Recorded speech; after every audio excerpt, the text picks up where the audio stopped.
Alright, mga ka-electric, welcome to my YouTube channel. Before bago natin umpisahan, huwag niyo kalimutan mag-subscribe at i-hit niyo yung notification bell button para updated kayo sa susunod na video. Ang gagawin natin mga ka-electric ay maglagay tayo ng outlet sa trigang. Madali lang, parang trigang style lang din. Kaso lang outlet yung papalit natin sa isang lalagyan.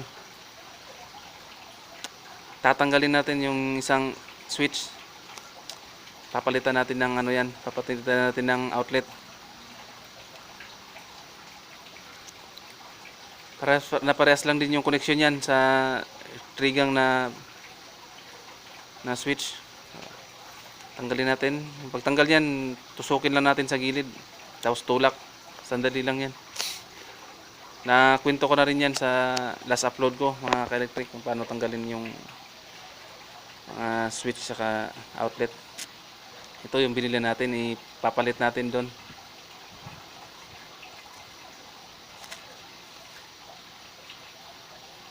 Ayan, tanggalin mo natin mga ka-electric. Tapos tingnan nyo, tutusukin mo ng screw, flat screw. Tapos tulak, ganyan lang. Madali lang tanggalin mga ka-electric. Ngayon, sa atin sa trigang para may outlet na tayo sa isang plate may kasamang switch. Pag matigas mga ka-electric, support nyo rin, tusukin nyo rin na pahila para pumasok. Yan. Yan, pag pumitik na, okay na. Ganyan lang. Ganyan lang mga ka-electric, simpleng-simple. Madalas na ginagamit na yan ngayon, makikita nyo. Yung nilalagyan ng outlet yung switch, kinukombine sila. Yan, maganda yan. Pwede mo nang lagyan ng charger dyan. Pang charge ng flashlight, charger. Dalawang switch, tapos ang outlet. Yung connection yan, may nilagay na tayo. Hindi na natin tinanggal yung connection dyan. May jumper na. Kakabit na lang natin mga ka-electric. May sukat na rin yan. Series na natin. Yung yan, diretso yan sa line 1. Line 1. Galing sa breaker. Yan, mahigpit na. Siguraduhin yung walang sobra para iwas short circuit. Tapos itong isang green, isang wire, kabit na rin natin dito mga electric. Sak na natin. Ganyan lang.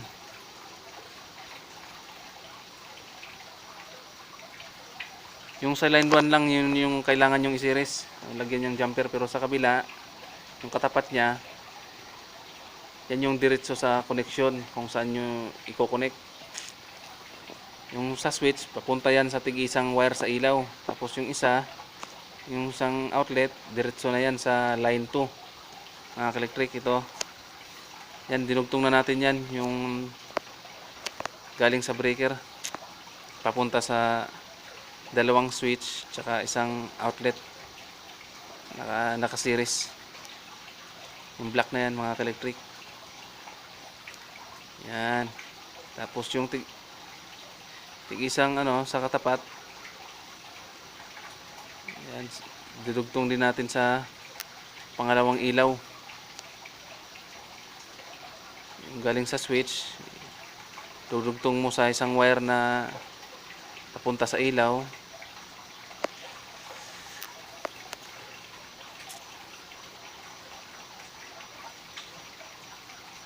Simple lang. Ipitin mo lang ng lungnos mga ka-electric, tapos ikutin mo sa plies yung pagdudugtong. Yan, ikot lang. Tulin natin, masyadong mahaba. Ganyan lang. Tapos yung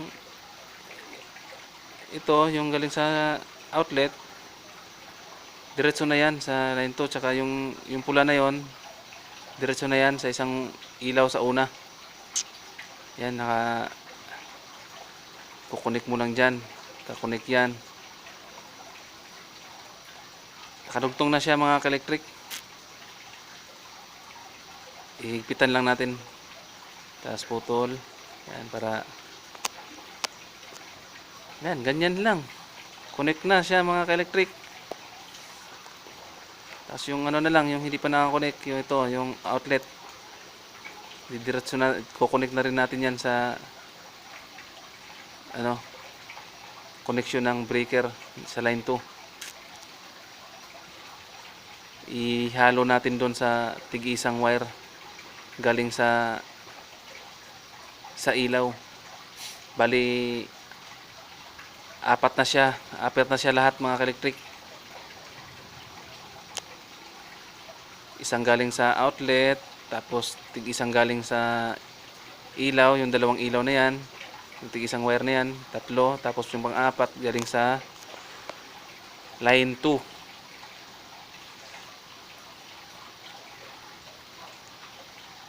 Yan. Check. Isang ayan, diretso yan papunta sa line 1. Double check natin. Naka-series. Tapos yung tig-isang wire galing sa outlet tsaka switch, kukunik mo yan sa tig-isa ilaw. Yan, connect na. Check na siya. Connect na siya mga ka-electric. Tapos yung isang ilaw, yung isang wire naman papunta sa galing sa ilaw, kukunik mo sa line 2 papunta sa breaker. Ganon din sa outlet. Ganyan lang sa dalawa, tapos pangatlo sa outlet. Ganyan lang yung nakakonek mo sa line 2. Yung sa line 1 lang yung naiba. Papunta sa switch tsaka outlet. Dahil naka-series lang, tsaka kaya single lang yung na-connect sa kanya. Yung sa line 2 lang yung maraming na-connect, apat lahat, kasi yun yung kailangan dugtong para sa ground galing sa mga outlet tsaka ilaw. Hiwalay nyo mabuti mga ka-electric bago i-testing. Yan, hiwalay mabuti.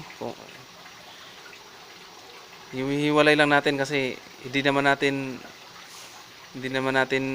nilagyan ng electrical tape. Kaya hiwalay mabuti bago i-test. Lagyan natin ng ilaw mga ka-electric. Yan, ilaw. Huwag nyo napansinin yung hindi nakakabit kasi galing sa ano yan, yung last upload natin na trigang. 3 ilaw. Yan, ganyan lang.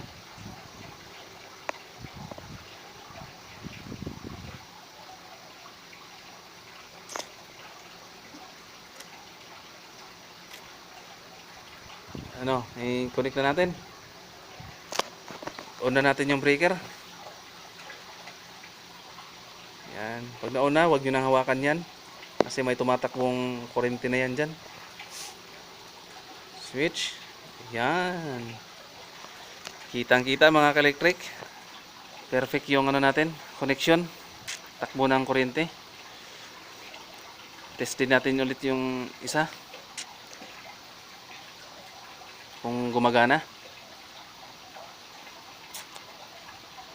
Switch. Alright. Gumagana mga ka-electric. Problema na lang yung outlet kung paano natin iti-test. Yan. Para matest natin yung outlet, bumili rin ako ng adapter para sa ilaw. Saksak mo na lang. Yan, mga ka-electric. Saksak natin kung talagang gumagana. Yun, gumagana mga ka-electric. Okay na okay. Gumagana. Ibig sabihin, perfect yung ano natin, connection. Yan. May natutunan na naman kayo mga ka-electric sa video na to. Sana naunawaan nyo. Simple lang. Simpleng-simple na naman yung nagawa natin ngayon. Ulit-ulitin nyo lang yung panonood para ma-perfect nyo.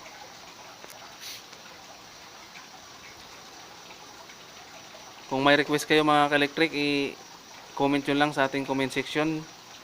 Tsaka kung may katanungan kayo, i-comment nyo na rin. Kung gusto nyo magpa-shoutout, shoutout nyo rin. Importante, huwag nyo kalimutang mag-subscribe para updated kayo sa susunod nating i-upload. Maraming salamat. Dito na lang mga ka-electric. Thank you. Alright mga ka-electric, shoutout ako kay Gwapong Richard Oribilas, tsaka kay Lucian Richard. Maraming salamat.